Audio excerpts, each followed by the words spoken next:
Hey, New York, we are back. Welcome back to the Empire State Sports Show 2025. Let's kick it off right. I am your host, Stacey Curry II, and I'm joined by Tommy and Teddy.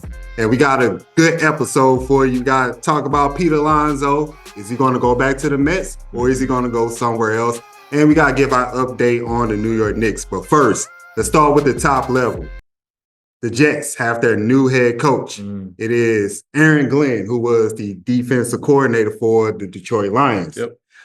Also, Aaron Glenn was the 7th overall pick for the New York Jets way back in the day. Pretty good corner, 3-time Pro Bowler. Let's just give our overall reaction to Aaron Glenn being hired as the Jets' next head coach. Tommy, what you think about this move? Well, I mean, like you mentioned, it's definitely like a full circle moment for him to be able to be the head coach for a team that drafted you. Is pretty cool. And shout out to him for getting a head coaching job. There's only 32 of those in the world. And to be one of those is a prestigious honor. Oh, yeah. I do have like concerns just because he's never been a head coach before. Being a great coordinator, like being really good with scheme, that's one thing. And some guys have been really good at that in the past. And it's the same question mark with Aaron Glenn that it is for Ben Johnson in Chicago. It's a different skill to be able to lead a locker room of 53 guys into battle and have that type of personality to be able to do that. And not everybody has both of those. I'm not saying he doesn't yet because we don't know. We'll see once the season starts.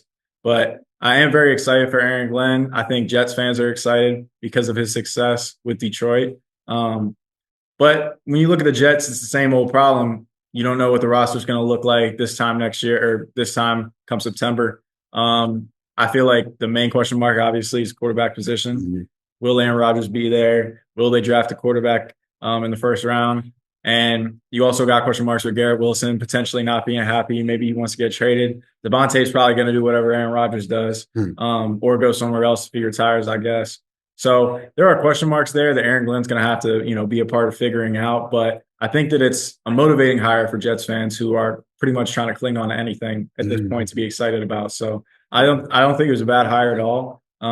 He was one of the top guys in this cycle of coaches. So I think it was a good hire. Do you believe it was a good hire? Overall, I do, because of his success with the Lions. Of course, they didn't make it to the conference championship game like they would have hoped. But again, they have had a phenomenal defense and taking the team from, like dire straits of losing seasons to now 15-2. It's quite a turnaround. And Aaron Glenn is part of that turnaround. The Jets, though, they have a history, at least in the last 10 years, of hiring defensive coaches. 4 out of their last 5 head coaches in the last 10 years have been defensive-minded coaches, former defensive coordinators. Aaron Glenn is joining that list. So they really have that defensive mindset. I feel like if you wanted to really focus on maybe building up the offense, you would hire someone like Ben Johnson. That's exactly why Chicago hired Ben Johnson, because they have a young Caleb Williams. They don't want to feel like they wasted that quarterback draft pick like they feel like they did with Justin Fields.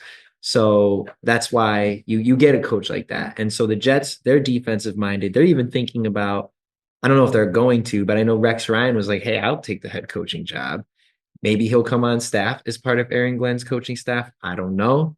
I'm not saying that's going to happen, but the point is that the Jets, their defense in terms of yards allowed a game and passing defense has been pretty stellar the last 2 years, but it's on the ground and that really kills them. They have been allowing teams to run all over them, and that will extend time of possession, and it keeps quarterbacks like Aaron Rodgers off the field. And they're allowing teams to score too. So I think the defense is primarily their focus, and if that's the case, then I do believe this is a good hire. 2 things that would make this hire for me better. One, and I want y'all opinions on this. Sure. I think they should tear that whole thing down. I don't know if You're talking about roster? Yes, the roster. Yeah. I don't know if this roster fits in for Aaron Glenn, who this is his first head coaching job. Yeah. Which also leads to my second point. He's definitely going to need to find an offensive coordinator that is good with play calling, because I don't know if that's his strong suit for this team. And that's what this team needs. Like you were saying, the defense, although they got to tweak some things, they're relatively fine. But I just think that if you want to give Aaron Glenn a fair shot, You got to move on from Aaron Rodgers. You got to move on from Devontae Adams. Hell, you might even think about moving on from Garrett Wilson and just turn that whole thing down. Let him build it from his vision, his images, and see what happens within the next 3 to 5 years. Mm-hmm. If the roster stays like this, I don't know how successful he would be, because you're only gonna have Aaron Rodgers maybe for one more year. Then you got to go back and find a new quarterback to lead this team. Then you got to keep your 2 wide receivers happy who used to be stars and putting up stats. Then Breece Hall, talented, but question mark. So like, I just think that if they want to make this work long term, they got to turn the whole thing down and let Aaron Glenn build from within. So what you think about that? I think I don't disagree with you. I think that, like I said, the main question mark is quarterback. I don't think that you need to move off the wide receivers because both of them are still really talented. I think the main problem with the Jets this year was offensive line. Yeah. Aaron Rodgers didn't play great, but he was also under pressure a lot, and he's 40-something years old, so he can't move around that much. So when he's a statue in the pocket and the offensive line is breaking down, even if the receivers are open, he's not finding them. So I think that regardless of what they do at the quarterback position, I think the main reason why Aaron Glenn came to the Jets, other than his past history with them, is their defense is really good. Like, they still have a solid defense. They've got playmakers in the secondary, front seven. So I think that he was excited by that opportunity to be able to coach that group, and hopefully they can get a good play caller. Texans fired Bobby Slowick today. He's a good play caller. They didn't have success this year as much, but that was a lot in part due to injuries. So I think that he's going to be the top guy for these teams that still need a play caller. Lions are going to be after him too, I think. But if the Jets get a quarterback, even if it is Aaron Rodgers, they have to build up that offensive line. And like you were talking about, restart it. Like, I feel like Jets fans are in this cycle of like, we just keep restarting it. And then this time they're supposed to be going like all in, quote unquote, with Aaron Rodgers, Devontae, to try to get like a good chance of actually going to the Super Bowl, winning games that matter. So I don't think they're going to be all in for trading, especially Garrett Wilson, because he's still young, hasn't even really gotten to his prime yet. If Aaron Rodgers hangs it up, and that's another question, but that remains to be seen. So what do you think, Ted? Yeah, I mean, the Jets, they were expected to go 12-5 this year, hopefully, not 5-12. I mean, last year they finished 7-10 without Rodgers. It's very surprising to think that they did even worse this year with Rodgers than they did last year without Rodgers.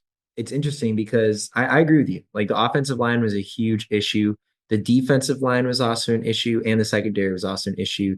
The Jets last year had 27 turnovers. This year, only 17. So they were not giving their offense as many opportunities last year. They were getting other offenses off the field quicker, where Aaron Rodgers and company, they're playing from behind most of the time. So Aaron Rodgers at 40 years old is dropping back over 40 times a game, trying to get the team back into the game from behind. They could not establish a running game this year. They were second to last in the league in rushing yards per game. And that was not the case last year. They weren't great, but they were better. And when you have backs like Breece Hall and Braylon Allen, who are talented, how is that the case? Offensive line. Yep. So I think that they really need to invest in that offensive line. And I think when you make an investment like Aaron Rodgers, you got to stick with it, at least you can't just bail on it after one season. That would really kill the morale. I get what you're saying though, for sure, about just tearing it down. You got a whole new coach to start over, but Aaron Rodgers is a Hall of Fame talent. I know he's older, but it's a once in a lifetime opportunity you're going to get. Let's see how it plays out this year. If they go 5-12 again, I agree. Tear it down. But how about you make those upgrades of offensive line? You got the weapons, but make the upgrades where they need to be made. See the holes in they do. Excuse me, but the holes in the team that you two mentioned is the reason why I think they should tear it down, because let's just say if things stay the same and go to your point about being a first-time head coach and you got to work out the wrinkles in that. Is that a fair shot for Aaron Glenn? Is that a winning situation right now with these same players? Are they going to get any better? Are they going to fix the offensive line? We talking about spending a lot of money on that. Who can you get to be attracted to the Jets, and the Jets been constantly a problem with these veterans? So because I don't want to happen is an Antonio Pierce situation where this guy only had one season. the team being awful, Yeah. and then you let him go Yeah. without him, really implementing his plans. So that's my concern. I completely agree with you. Antonio Pierce was set up to fail. If you're going into a season with Aiden O'Connell and Gardner Minshew as your starting quarterbacks, like 1A, 1B, you're not going to win. Like, you're not going to be a good team with that. Even if you have a good defense and a couple weapons. Like, I think my thing with Aaron Glenn, too, is that they don't have a GM yet. They fired their GM, and they still haven't hired a new one. So whoever that ends up being will probably be working hand in hand with Aaron Glenn I hope so. figure out those roster moves we were talking about. And they did start to try to bolster the offensive line last year. They took my buddy, shout out Olu, in the first round out of Penn State. And he played well this year. He wasn't the starter to start the season, but when he did get in, he played very well. They need to keep building that offensive line. We saw it with the Lions. They went from being 3-13 to they kept taking offensive linemen and defensive linemen too to build the trenches, because that's really what it comes down to. And then you can get weapons around that. But I think the Jets' main question mark is quarterback. And they won't know what Aaron Rodgers is going to do until he decides what he wants to do. And hopefully, I'm assuming that they are expecting that decision to be before the draft comes. And then maybe they take a quarterback. I don't really love this class, and it doesn't seem like they do, or anybody does really this year. But I think that's the main question mark. So let me ask you this. If everything stays the same, you got Aaron Rodgers back, you got the main guys back, Aaron Glenn, 5-12 this past season. Can they turn it around and make the playoffs under Aaron Glenn's first year? Wow. Okay. Because I doubt it. Yeah. I think they'll get a little bit closer. But I don't see them as a double-digit win team. Yeah, I mean, the question really remains, like, is it like the Jets, I believe, are going to do better than they did last year, as long as they make the right moves. But there are teams like the Bengals who were red hot at the end of the year, and arguably, if things went a little differently in 2 games, they would have been in the playoffs, possibly against the Texans or the Bills, and we could have seen a different outcome. Even the Dolphins, they didn't have Tua for a chunk of the season, and they started picking it up. So you got some teams like that who are going to get back on the saddle and may make it harder for the Jets, especially, like I said, the Dolphins, who are division rivals. I obviously don't see the Jets winning the division so long as Josh Allen and the Bills keep playing the way they are. So they would have to try to wiggle into that wild card spot.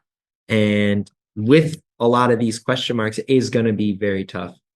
It's going to be very tough. But I love what you said about the trenches, Tommy. That's where championship teams are built, is in the trenches. That's why my Arizona Cardinals are still very far away from a championship, because we have absolutely no defensive line. But I also think that there, as many holes as there are in the offense, like, there's a lot of holes in this Jets defense. Like, their secondary only had 7 interceptions last year compared to 17 the year before. And Aaron Glenn, being a cornerback, I think, like, in his playing days, I think he could really bring some wisdom and expertise and maybe build up the secondary, which, if he can do that, that'll be monumental for them, especially going forward. Real quick, do you think they can make the playoffs next year if everything stays the same? I mean, you remember when we had this question posed when they were like 2-8, and I was like, they're going to go on a generational run and make the playoffs. So I think at this point in time, it's too hard to tell, because I feel like if they bring Aaron Rodgers back, they bring Devontae back, and like Teddy was talking about, maybe boost up that secondary a little bit in free agency, in the draft. Also, like we were talking about, in the trenches, that's a must. I think they could make the playoffs, because you look at these teams that made the wild card. I'm a Steelers fan. Who knows what our quarterback situation is too, so maybe we won't be there. Chargers and the Broncos, both teams had good seasons, but didn't really do too well in the first round of the playoffs. So you never know what, and most years wildcard teams aren't the same. Like, they typically turn over. And nobody thought the Broncos were going to be in the playoffs this year. Yeah. They might get better. They might not. Who knows? So I feel like the Jets, I wouldn't say it's impossible to think that they could sneak into a wildcard team. And if it's a rookie quarterback, then it's a lot harder for me to see. But Jaden Daniels might go to the Super Bowl as a rookie. CJ Stroud had one of the best rookie seasons of all time. So you don't really know. You got to have good weapons around you, but you really need to have a good offensive line. I'd say at this point, maybe. And that's why those guys, CJ Stroud and Jaden Daniels, have had success, because they have good offensive lines around them. So, and weapons and good defenses. Yep. Yeah, which the Jets don't have that right now. But let's move on to the middle level. Let's talk about the New York Knicks. Right now, they're sitting at 29-16, third place in the Eastern Conference. Karl Anthony Towns and Jalen Brunson have been announced as all-stars, the starters. Let's evaluate them at the mid-ish point of the regular season. Have they met your expectations? I think in terms of beginning of the year, they're sort of where we thought they would be. I don't think any of us saw that the Cavaliers being this good. Right. Like, they are fantastic. I'm pretty sure their whole starting lineup is averaging double digits. They have the highest point differential per game in the NBA. So that is a huge downfall for the Knicks in a sense, is because now they got another giant to try to get past in the East. I will say they're in a very comfortable position right now, but they definitely got to play better. Like, in terms of, are they going to get to the chip? Are they going to get to the final? Where do they need to improve it? Their perimeter defense. They have allowed some of the highest shooting percentage from three in the league this year, and they're really good inside the post defending it. They are good at getting defensive boards and stopping teams in the paint, but teams are lighting it up from three. So when it comes down to it, of course, 3 points is more than 2 per shot. So I think they got to do better with the perimeter D on the wing. And as long as they do that, I mean, they got guys who can shoot themselves and can run it out. And I think they could go far. But, they won 9 games in a row in the holiday stretch. But since the new year, losing their first game in 2025, they've been 5-6. So I think they need to pick it up and start getting some momentum going into the playoffs. Yeah, Toy, they're 29-16. Now, I thought they would reach the 30-win plateau quicker than that, because that's 45 games. But as far as standing in the East, they're right there where I thought they'd be. Like you said, I didn't think the Cavaliers would be first place. Right. I thought it would be the Celtics. And I thought the Knicks would be right there behind them. But top 3, not bad at all. The trade is working out. I think it's working out well. They do have to pick it up a little bit defensively. I don't see them being dominant or going on like a long winning streak, but they're going to play tough in the playoffs. That's still my question about the Cavaliers. I'm not worried about them being the Knicks competition, because the Cavaliers have a bunch of players on their team that still have to prove it, especially Donovan Mitchell, who that's the reason why he left the Jazz. They couldn't get past the second round. Yeah. They still got to prove that. So the Celtics, for me, are still the roadblock for the Knicks. But I think overall they're playing right there where I expect them to be. I just thought that they will reach 30 wins at this point soon. Go ahead. I was just going to say that the Cavs are hungry, though. I mean, the Celtics, yes, they're great. I could easily see them getting back to the finals, but they won the finals last year. They're a little bit more relaxed. Maybe there's not as much pressure this year to win another one. So you got a hungry Cavs team that may make it a little bit more difficult. Well, vibe check for me when it comes to the Cavaliers. They just feel like a great regular season team. They don't feel like a playoff. They haven't proven themselves. A playoff giant to me yet. Yeah. They've done everything that they can do up to this point. They're winning a lot of games. They still have single-digit losses, which is very impressive for a team that's basically the same core as last year. I don't think anybody expected them to have a better record than the Celtics at this point in the season. However, back to the point, the New York Knicks are not playing up to the standard that they set last season. This team was one of the best teams in the playoffs last year. And this season, they've made one of the biggest trades in the offseason, and they're playing worse than they played last year. They aren't playing horrible, still a 3 seed, and Cat is averaging 25. Jalen Brunson's averaging 3 points less than he did last year. Maybe that's because he's got to share the ball a little bit more. Yeah. But I do think that this team, when it comes to playoff time, will figure it out. One thing that we got to keep in mind also is that they haven't had Mitchell Robinson this season. He's coming back soon. They never have Mitchell Robinson. Well, and when he is playing, he's a great defensive piece because he's huge in the lane. He gets a lot of blocks and get rebounds. They lost Hartenstein to the Thunder. And rebounding was one of their main things that led them to victory in the postseason because a lot of teams don't rebound. I saw firsthand, Sixers series, they got every rebound. Josh Hart would be flying in for rebounds the entire game. Josh Hart. One thing I'm concerned about with this team is that a common thing with Thibs that he's famous for is that he runs his players into the ground.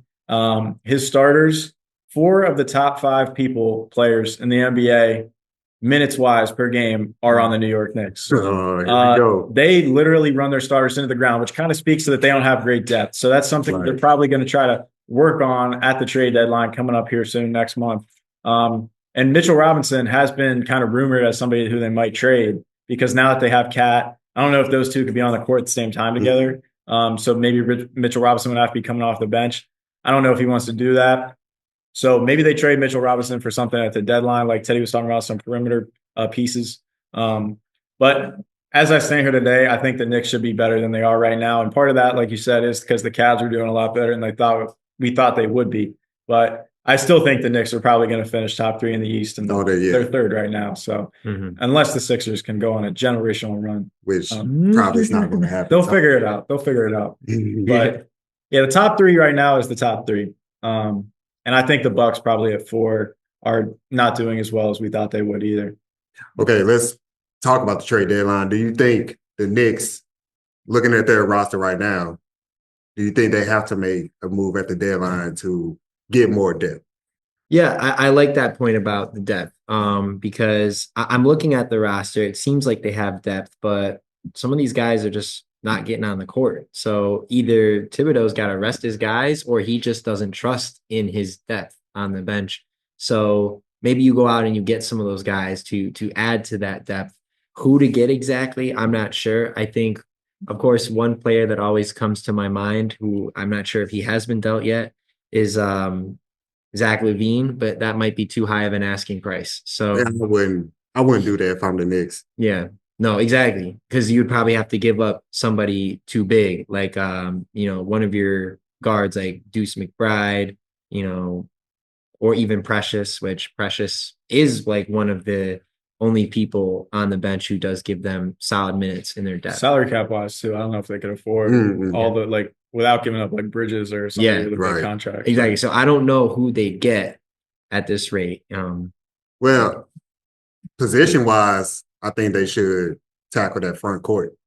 I think, unfortunately, they should move on from Mitchell Robinson. Yeah. He just hasn't been available, and he's making too much money for it. And it doesn't fit with the new. It'd be like another Rudy Gobert situation. You just got somebody just standing there. Which maybe that's what they were planning on doing because they are pretty similar, him and Rudy Gobert. Yeah. But because rebounding is going to be important in the playoffs. Yeah. Especially if you, like you said, allowing a lot of threes being attempted at least and made. So this team messed up by trading Dante DiVincenzo, my cousin. Shout out. That messed up the Nova boys. And I know they got Mikal Bridges, but if they had all 4 of them on the floor at some point, like if they could have traded anybody else to get all 4 on the Knicks at the same time, the chemistry would have been immaculate. Yeah. But yeah, I think the Knicks will be all right. We'll see when playoff time comes, though. Can anybody dethrone Boston? Yeah, and that's a valid point because that would have brought insane chemistry, but it also would have helped with that perimeter defense as well that they're struggling. And shooting, too. And the shooting. Yeah. So we're going to continue to follow the Knicks. We're going to see what they do at the trade deadline. Let's go to the last level of this episode, which got down into Major League Baseball, fellas. Spring training is a month away. Crazy. And guess who's still unsigned? Pete Alonso. Right. New York Mets. With all the moves they made, including getting Juan Soto, do you guys think that the Mets are still an option for Pete Alonso? Should they still be an option? What you think? I don't think it should be ruled out at this point, but according to sources, the Mets offered Alonso a $68 to $70 million contract that was a, quote, last-ditch effort, 3-year contract to try to bring him back. He rejected that offer, didn't think it was enough. And so the Mets are apparently done with that. They're apparently out on him. Obviously, that's not confirmed by the Mets or Alonso himself. That's just reporters. But I think that at this point, if that's the rumor that's going around, it seems like unlikely. And especially, like you said, because it's taken this long. They made the biggest move of the offseason, biggest move, I guess, since Ohtani. But it was the biggest contract in sports history. And with that comes having to maybe not bring some guys back. And according to SNY Sports, the Blue Jays are making progress on a deal to get Pete Alonso. Now, that is kind of interesting because they already have Vlad. So Vlad plays first base, and so does Pete Alonso. So one of them would either have to play third base or maybe a DH situation. But as far as the Mets go, I think they're kind of moved on from Pete Alonso at this point, which I think is a shame because that's their locker room guy. Like that's a guy that's kind of the leader of your ball club. Obviously, he's one of the best home run hitters over the last 5-10 years.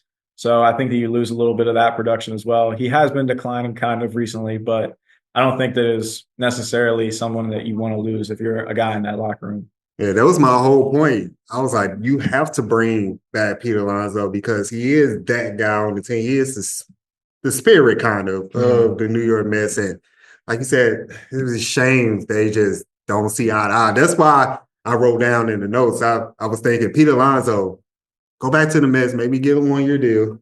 30 mil, 25, 30. Yeah. But you said 70 million is kind of over 3 seasons, which is what, like 25, 25 mil. So you bring him back, maybe like a hell, even $40 million one, let him make a splash in the season, then he'll get his money in 2026. Yeah. Because he turned that down. I don't see him getting more than a 3-year deal with anybody else, whoever he goes to. Probably not much more money than that either. So I'm kind of surprised that he would reject that offer. Right. So, like, who's going to pay you $50 million a year at this point?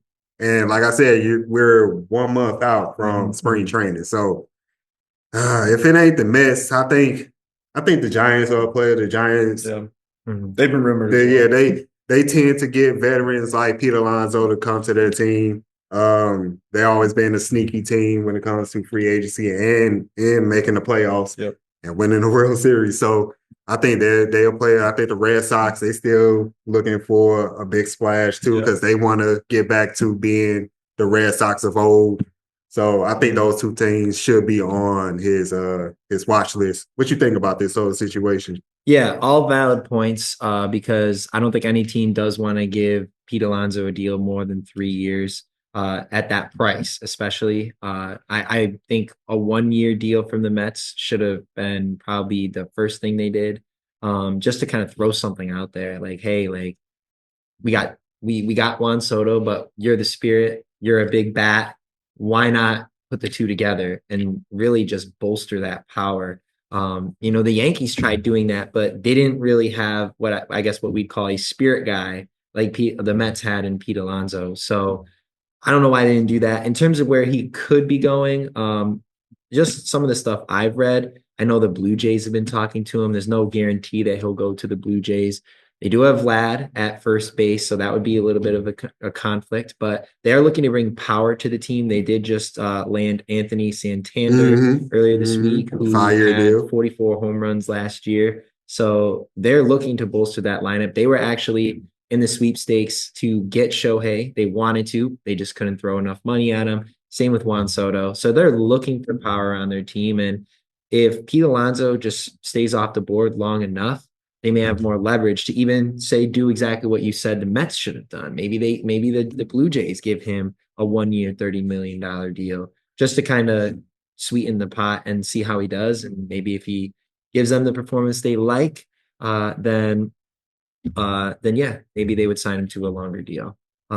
I don't know where he's going to go. I just see the Blue Jays as a viable option. I know the Angels were talking to him a little bit too, but I don't know much about what's going on. Yeah, he definitely signed a 1-year deal if you go to the Angels. Yeah, exactly. He ain't gonna stay that long. But that was just another team I heard about. I don't know many details about it. But it's up in the air. I mean, he's been on the free agent block for a while. Teams are not like jonesing to pick him up, where like Juan Soto is a whole different story. Teams are fighting over him, and Juan Soto had all the leverage to just be like, I'm going to wait this out. I'm going to choose the right deal that I want. It's not the same case. The problem was it's brand name versus production. I mean, Pete Alonso by name is a big deal, but the production, like you alluded to, just haven't been there, especially this past season. So age too. Yeah. And so if you're Pete Alonso, I mean, shouldn't you just temper your expectations knowing that you had kind of a down year last year?